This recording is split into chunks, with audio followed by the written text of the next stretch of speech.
Why is Maya Rudolph so convincing as Kamala Harris? My campaign is like the Sabrina Carpenter song, Espresso.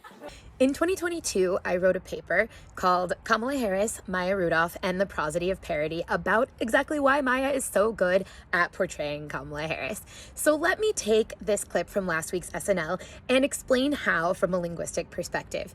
And I really want to thank Ms. Mojo for compiling these clips side by side, which made it much easier for me to do this. So the first thing is her gestures and facial expressions, which we can see really clearly in this clip. Well, let me tell you something. If you start talking nonsense to me, I'm gonna hit you with one of these. Secondly, and this was the focus of my paper, she takes everything that Kamala Harris does and says and dials it up to 11. Everything's a little bit exaggerated. She uses similar syntax and sentence structure, but listen to the way that her voice moves up and down. Well, look who fell out of that coconut tree. You think you just fell out of a coconut tree? So I took these clips and I threw them into a program called Prot to look at the pitch, which we can see here in the blue lines. If I didn't know better, I would swear that this is the same speaker.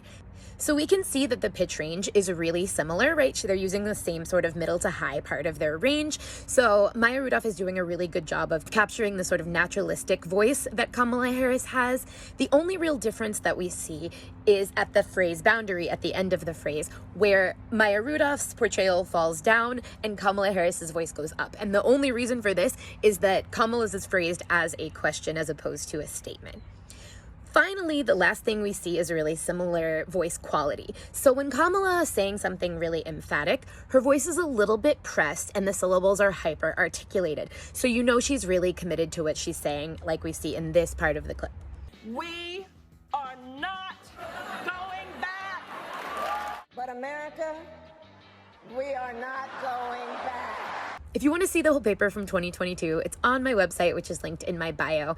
But I think it's really a joy to watch how brilliant Maya Rudolph portrays Kamala Harris, and I hope she gives me some more stuff to work with during this campaign season.